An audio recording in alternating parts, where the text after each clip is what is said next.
আমরা অনেক সময় ভেন্ডি রান্না করার সময় ভেন্ডিটা কিন্তু একটু আঠালো হয়ে যায়, তো এই আঠালো ভাবটা যেন না হয় এই জন্য আজকে আমি খুব সুন্দর একটা রেসিপি দেখিয়ে দিচ্ছি। চলুন।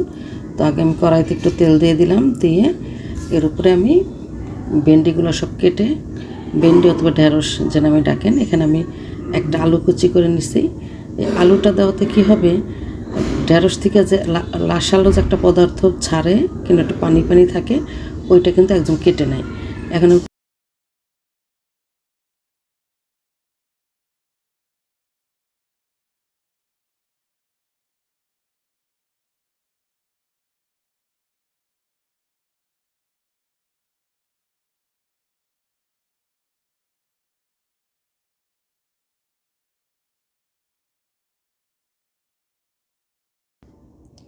খুবই মজাদার এই ভেন্ডি ভাজিটা, আপনারা চাইলে ঘরে এইভাবে